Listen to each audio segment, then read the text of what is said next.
Sometimes I feel I'm scared to live. Living is what scares me. Dying is easy. This is the Bare Bones podcast. So, Vicky, how you doing? Pretty good. We're back for round 2. I know. Still going for our 5 people who are listening to this. We're doing it for y'all. The dumpster fire is continuing. All right. So, trying something a little different today. I've got a couple news stories that I actually want to read you from local news from around here. I mean, not local, but like this time frame. We're recording this podcast like a week before it's coming out, so, you know, might be old news a week from now. So the first one I got comes to us from medicalpress.com.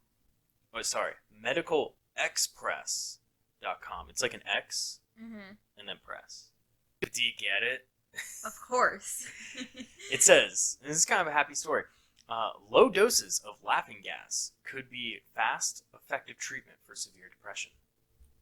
A new study at the University of Chicago Medicine and Washington University found that a single inhalation session with 25% nitrous oxide gas was nearly as effective as 50% nitrous oxide at rapidly relieving symptoms of treatment-resistant depression. So that's just like depression that no medicine figures out, with fewer adverse side effects. The study, published June 9th in Science Translation Medicine, also found that the effects lasted much longer than previously suspected, with some participants experiencing improvements for upwards of 2 weeks. That had come out. But no, I saw this, and you know, it's like I have talked about all the time that drugs are great. Anybody who says they aren't awesome is a fucking loser. And it just shows that this what is it, the scientific term for laughing gas? Nitrous oxide. Small, like, microdoses of it cure depression, pretty much. How long was the study, though? Searching for it. Let's get the facts. It was published June 9th. So it says the improvements lasted at least 24 hours when compared to a placebo. That was for a control group of 20 patients using 50% nitrous oxide. But was it like a year-long study or 2-year-long? That's what I'm trying to see. It doesn't mention it. Yeah, it doesn't say how long the study went on for. It just says that when the patients took the laughing gas, their symptoms were relieved for about 24 hours. A quote from one doctor: a significant percentage, we think around 15% of people who suffer from depression don't respond to standard antidepressant treatment, said Charles Conway, MD, professor of psychiatry and director of the treatment-resistant depression and, oh god, I'm going to try this, neurostimulation, yes, clinic at Washington University School of Medicine. These, quote, treatment-resistant depression patients often suffer for years, even decades, with life-debilitating depression. We don't really know why standard treatments don't work for them, though we suspect that they may have different brain network disruptions than non-resistant depressed patients. Identifying novel treatments such as nitrous oxide that target alternative pathways is critical to treating these individuals, unquote. So, pretty interesting. I thought that was very uplifting. That, you know, depression and, like, mental illness isn't something some people just have to suffer with for their entire life, you know? Like, there's really good science advancing on it. Alright. Second story. Not as uplifting, but still entertaining. Title is Jury Trial for Tri-Cities Woman Accused in Killer Clown Case to Begin September 8th. That's a title. A trial date has been set for the Tri-Cities woman accused of killing another woman in Florida while dressed as a clown in 1990. So this is a case that happened in 1990. That's why I haven't heard of it. I thought maybe this lady who was involved Do you remember? I think it was like 2016, whenever the clown shit was going I on. remember that. Yeah, I remember that. Oh, I was living in the dorms at Sam Houston State when that happened, and they put the campus on lockdown because somebody saw a clown person. Somebody reported seeing a clown person with like a machete thing, I think. And then, do you remember where? Did you ever go to was it Demon's Road or something like that? I know about it, but Yeah. I've never actually went. Shout out to all you Huntsville kids out there. Yeah, I think it was Demon's Road. It was called. It was so stupid. Like everything. Oh, yeah. Everything when it comes to Sam Houston tradition is so dumb. But it was that long stretch of like highway road, and then there was like a children's cemetery next to it, and somebody started spreading the rumor throughout all the students on campus that, oh my god, guys, there's gonna be somebody posted on Twitter that one of the clowns is gonna be at the children's cemetery cemetery. So like everyone on campus went to the cemetery, and it was just bonkers. It was a bunch of girls recording on their phones, trying to like get spooky shit they can put on their Insta and shit. And then like there was guys out there with weapons. Like one dude had a fucking samurai sword. Like me and my friends went out because we were just like, fuck it, like we got nothing else to do. Yeah, I don't even think you were going to. I was in high school. Yeah, you're like 2 years younger than me. Forgot about that. I was still in high school. Oh my god. But anyway, back to this story. I thought it was a part of that, but this happened in 1990. Keen Warren, the former owner of the Purple Cow restaurant in Kingsport, is accused of killing her husband's then-wife, Marlene Warren, in Florida in 1990 while dressed as a clown. So, this lady, Keen, she was in love with this man, and to my knowledge, she was like his mistress, and he was already married to a wife. And so they came up with the strategy of, oh, I'll just get rid of her. So they can be together? So we can be together, yeah. So she ended up killing this woman. Yeah, then she married the man after. Dressing as the clown part, I guess maybe getting in the character? Maybe. I don't know. So they don't recognize her if she's ever caught on video or something? Yeah, but I feel like there's other ways you can do that too.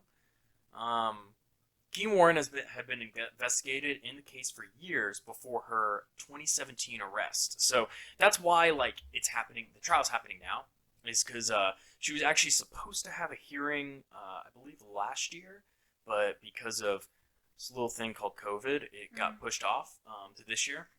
She was arrested in 2017 when the investigation finally kind of realized that she might be implicated in it. So what took so long to finally get a trial from 1990? I don't know, police investigator. Why do these take so long? I don't know. Maybe they found new evidence. Maybe they were able to test new evidence with new technology or something. Yeah, but that's kind of all I got on that one. Our next story comes to us from GetPocket.com. Title of the article is another fun drug one. Octopuses rolling on MDMA reveal unexpected link to humans. What? Here's the first paragraph. When the California two-spot octopus isn't attempting to bring more eight-legged cephalopods into this world, do you know how that happens? No. When one octopi loves another octopi. Anyway, when it's not doing that, it prefers to be alone. Known to scientists as octopus, bimaculoides? I can't help you with that. I don't know what you're reading. The alien-like invertebrate spends most of its time hiding or searching for food. Asocial males avoiding asocial females until their Oh god, I'm still burping. We had bulgogi earlier, and it's digesting. I can give it that. asocial females until their biological clocks say it's time to partner up. That is, until they are on MDMA. In a groundbreaking study, researchers describe how octopi on the drug act similar to a socially anxious human on MDMA. Semicolon. They open up. Huh. I mean, I don't know what to say to that. Like, that's just... All right. So I had issues pronouncing those last few words. This isn't even a long word, and I'm about to have some issues pronouncing it. Gildulan. That doesn't even sound It is English. G, U within the two dots above, L, space, D, O with two dots, L-E-N. Gildulan. PhD, is an associate professor of neuroscience at Johns Hopkins University and the co-author of the 2018 Current Biology paper. She tells Inverse that when octopuses are on MDMA, it's like watching, quote, an 8-armed hug. How sweet is that? While MDMA is known to trigger prosocial behavior in mice and humans, it has never been witnessed in invertebrates, animals that have no backbone. Vertebrates and invertebrates have widely divergent bodies and brain structures, and for a long time, scientists didn't think the latter had the capacity to be social. They only recently realized invertebrates deserved a second look. How sweet is that? Wow, good for them. Good for the octopus. So now, getting on to a less happy and grinning topic. Getting down to business. Victoria, what got you into true crime? Ooh, I think it's just everything's just interesting about it. Yeah. Like why people kill, how they did it, like how the investigation goes. I will say, going Sam Houston State, for those listening, for the 5 people listening who don't know, is a very big criminal justice school. A lot of criminal justice students go through there. And so I got to meet a lot, and like, women love murder. Like, I can't tell you how many girls I would talk to, and they'd be like, oh, I'm a criminal justice major, I want to work as a homicide detective, and I'll be like, whoa, what got you into that? Oh no, I just always thought murder was so interesting. I mean, it is. Like, why do people do the things they do, you know? God. Kind of want to get in their minds. Oh my god. Well, I'm sure, as you know, you've probably actually taken classes on this, but there's a lot of science behind things like serial killers. Oh yeah, the psychology behind them. Yeah, because it's such a... We as a society, I think, have opened up to realizing that there is something... These guys aren't just evil. Like, there's something fucked up with them biologically. There's always a reason for how they are. You know what I mean? Mm-hmm. So one of the things science has figured out is that there is kind of a classification between these guys. Really comes down to 2 characteristics you can really describe: the organized killer and the disorganized. So you're saying organized as in they stalk? They plan it. Yeah, they stalk, and then, plan it. So a good example of an organized killer would be BTK, Dennis Rader, a guy who, like, everything he does is deliberate. Or Jeffrey Dahmer. Mm-hmm. Like, they have a purpose, they have a mission, and they have a process that they go through. And a disorganized killer would be... random killings. Richard Chase, who was fucking crazy and just wanted blood, alright? Richard Chase did no wrong, he just needed blood. And Ted Bundy, kind of. Like, he had a few times, like the sorority house in FSU, that it's... Yeah, he kind of planned, but it also seems like he just kind of snapped at one point. Because I don't know if you ever looked into his sorority house killings, and when we eventually do, like, a series on Ted Bundy, we need to talk about how fucking crazy it was. He didn't just go to FSU. Like, it was something like he, like, took a plane to Chicago, and then from Chicago took a bus to Florida, and then from there hitched a ride to, like, made it super convoluted, and then he partied with sorority girls, and then one night just fucking started killing one. Like, but yeah, there's organized and disorganized. But then, aside from those classifications, you have to realize don't describe motives. They really just describe characteristics. Right. When it comes to the actual motives, you got a few different types of serial killers. The first one that really comes up is the visionary. They're the person who believes a vision or entity is commanding them to kill others. So those are the guys who think themselves like, well, God is appearing to me every night and telling me there's too many prostitutes in the streets. You need to go take care of them, David. Yeah. And then, like, visionaries with them, a lot of times they're much harder to take down because their crimes seem so random. I see that. It's going to be in every episode. Again. Every single episode, that microphone's going to fall. You'll hear a sound. That's the sound of the microphone falling. As I was saying, they're harder to take down because their crimes seem random, as their motive isn't very easily obtainable. I mean, how many people do you meet out there that they just start killing people one day because the devil told them to, you know? Well, they might just have some kind of mental illness where... Yeah, and I think it's interesting, too, that visionary killers is something that a lot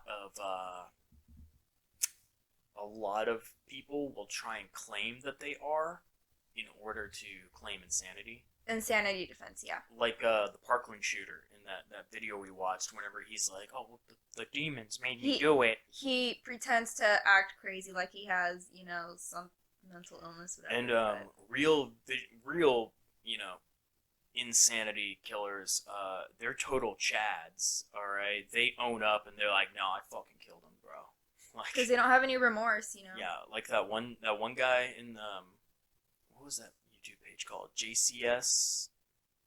I don't Criminal remember. Psychology or something. Super, super interesting. I need to put a link for it in the description of this video.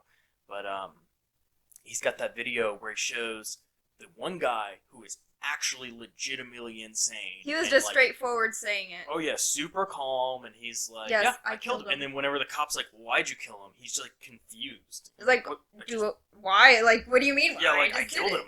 And then the Parkland shooter is the exact opposite. He's trying to be like, oh well, he's like looking at the camera a lot. He knows he's being watched, so of course he has to put up an act.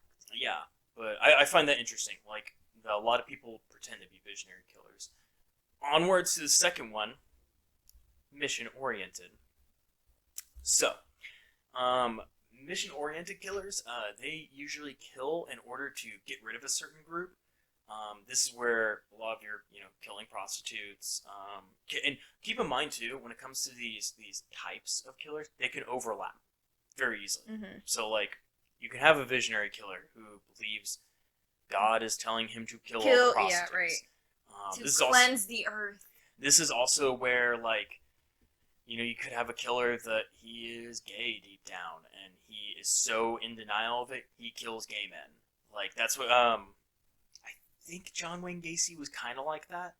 Like, he wasn't deliberately going after gay men, but, like, he invited boys into his house, not like little kid boys, but, like, young men into his house to have sex, and then afterwards, like, felt it. I need to read more into Gacy before I call that fact, but I think that's part of it. Mission-oriented killers, they're often narcissists. They believe they are doing society a favor. So those are the guys who are going to be, like, confused when they're picked up by the police, because they're like, I'm not doing anything wrong, I'm trying to help everyone yeah, else. I'm helping you, yeah. I remember, I'm pretty sure there was a Criminal Minds episode that it was a guy going around killing prostitutes. And they also kill prostitutes. Because who's going to go out looking for them, So I was going to talk about, along with that, they will not stop until they are killed or caught by police. It's an important note, mission killers are not suffering from psychosis. They make the decision to kill themselves. Like, it is their decision that, hey, I'm going to kill these people. They often kill their victim quickly using a gun because... using a gun especially, you distance yourself from the victim. Like, again, they're not have to be so close. They're not killing for the thrill of killing. They're killing because they want to get rid of this person. Also, they're often obsessive personalities, and they have very strong feelings of revenge. And along with, like, what you were saying, I thought I put a note for it, but I guess I didn't on this one. I think my notes are further down for that. But often when it comes to like prostitutes and historically gay men, they're often targets a lot of times because, the idea of the less dead. Like, they're people who get killed, but like society doesn't really care because they don't really like them. They're kind of the outcast, and like the police don't really investigate because who cares?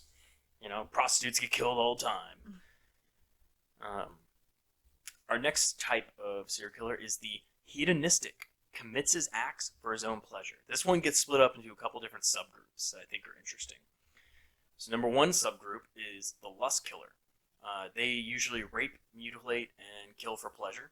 So for them, it is just straight, like, they are coming their pants. They get gratified from it. Yeah, they are coming their pants every time they kill. Or they aren't going out to kill, they go out to rape, and then they kill to get, so they don't get told on for raping. There's also the thrill killer, kill because they enjoy the excitement murder gives them.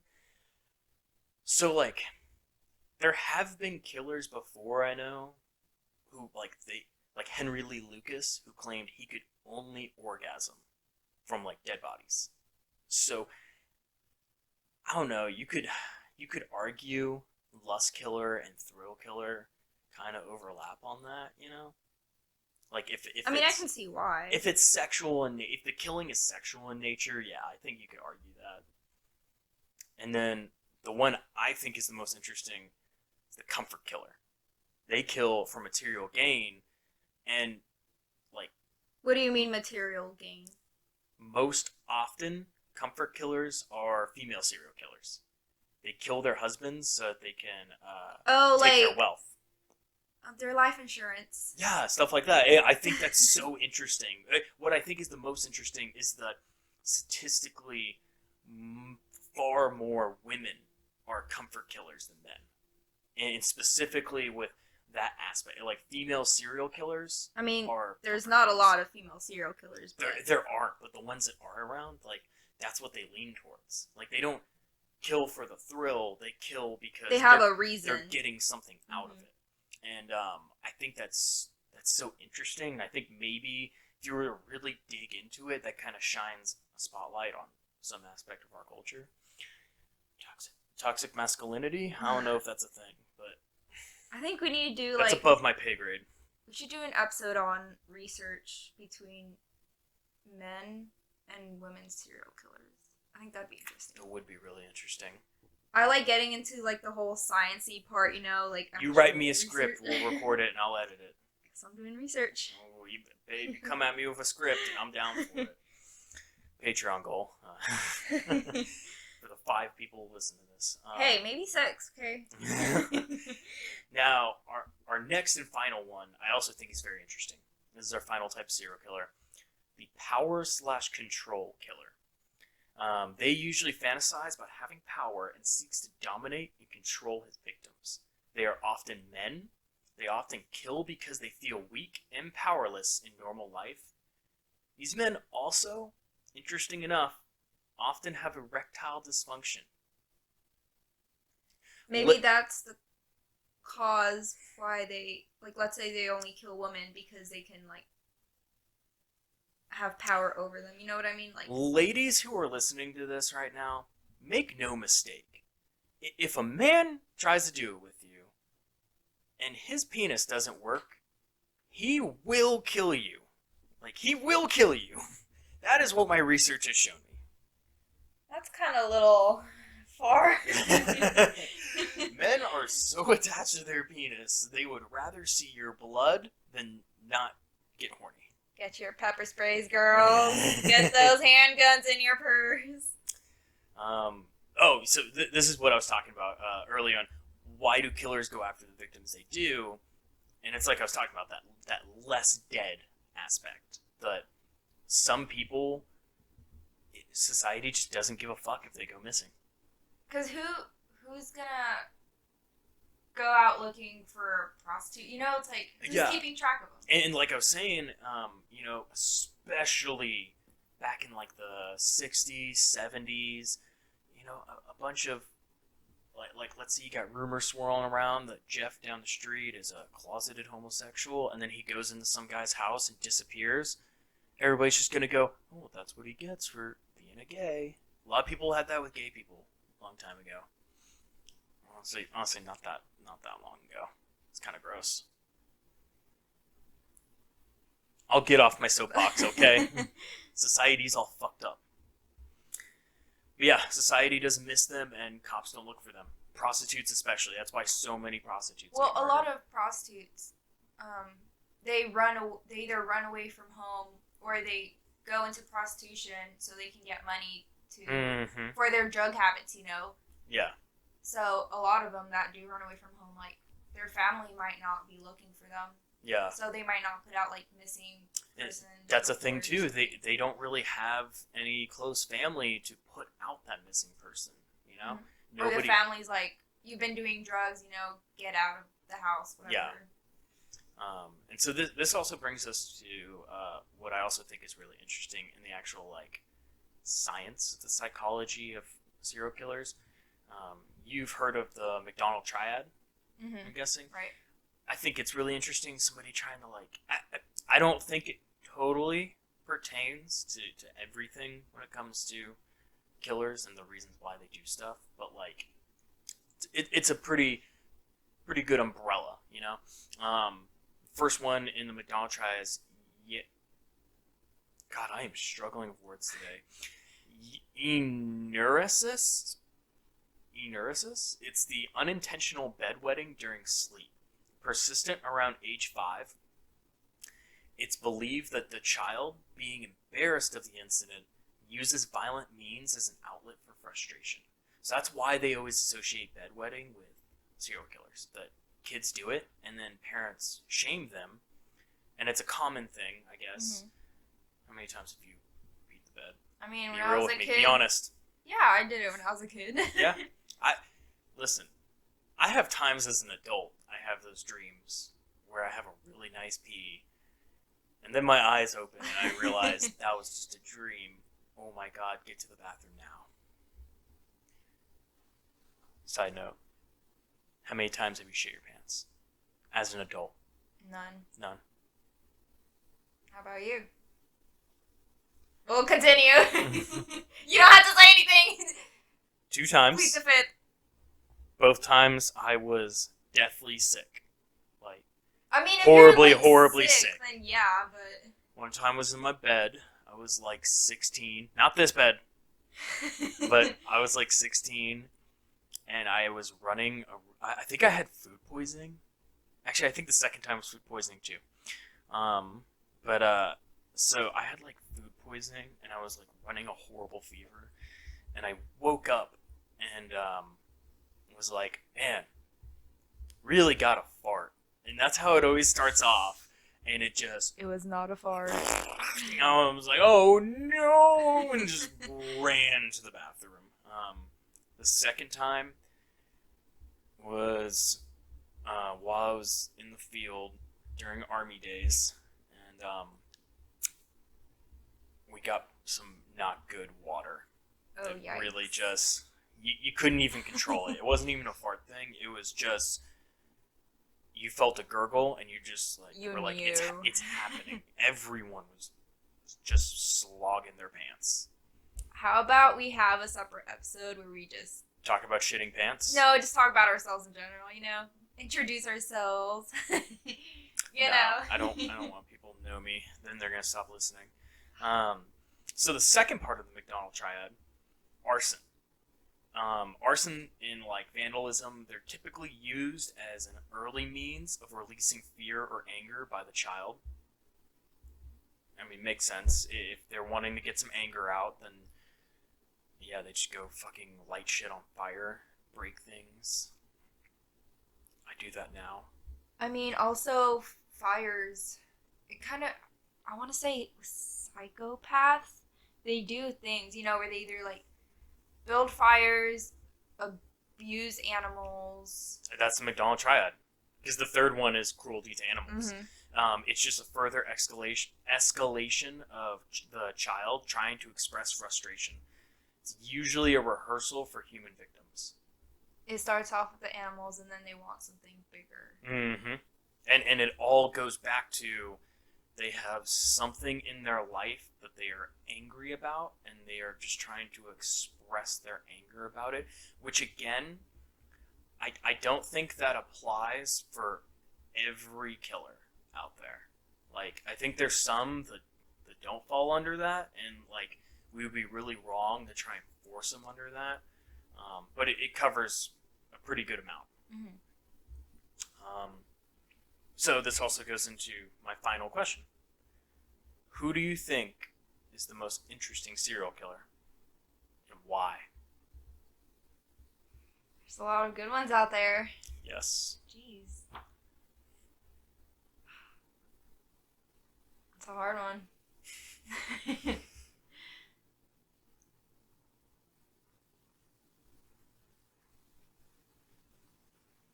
I can't come up with any names right now. I'm going blank.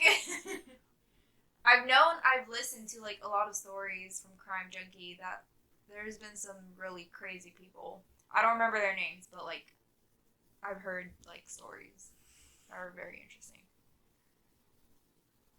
If you could sleep with any serial killer, who would it be? None. I'm not a creep. You have to choose one to have sex with. No, I don't. None. I'm gonna choose John Wayne Gacy because he made breakfast for. No, oh shit, no! It was the boy that he strangled. Made breakfast for him. I don't want to sleep with a boy strangler. You're not a boy.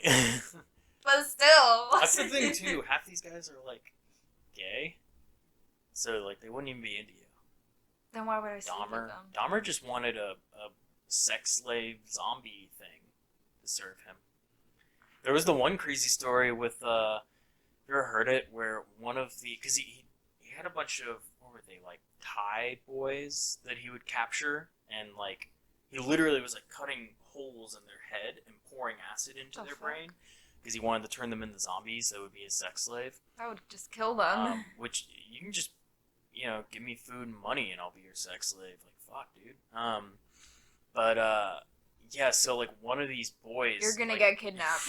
one of these boys escaped his apartment and was like running around completely naked, and the cops found him, and Jeffrey Dahmer came out and he was like, "Oh, this is my friend, sorry. Poor little Johnny. He's just a little wacky." And because this is like, I think it was the 70s, the cops were really racist, and they just thought gays were icky, so they were like, sure, here, take him back. And this fucking Asian kid who just comes up to him trying not to get murdered, the cops give him back to the murderer.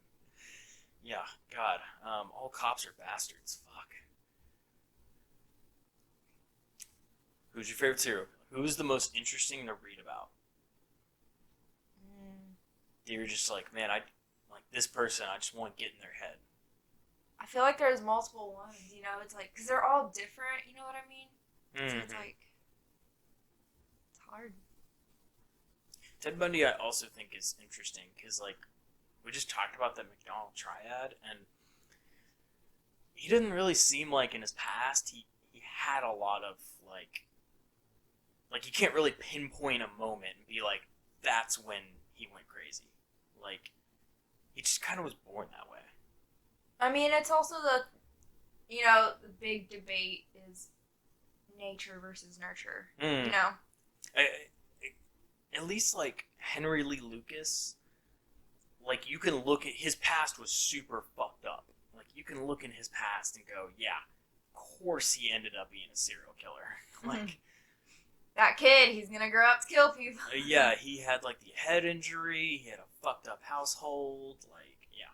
Because that's another common Child one. abuse is a big thing. That's another common one I've always heard is they'll have, like, a traumatic head injury. I mean, because, brain injuries could. Some of them are physical stuff, like the UT Tower guy who shot people. They ended up cutting him open after the whole incident, and he had, like, a giant tumor in his brain. And he told people beforehand, like, hey, I'm having horrible headaches and stuff. And there are football players who kill themselves because they just like After so many concussions. Yeah, have horrible head trauma. Something about head trauma just affects your brain, yeah. Yeah, who would have guessed? Yeah, that's about all I got. I guess thank all 5 people for listening, and be looking forward to next episode.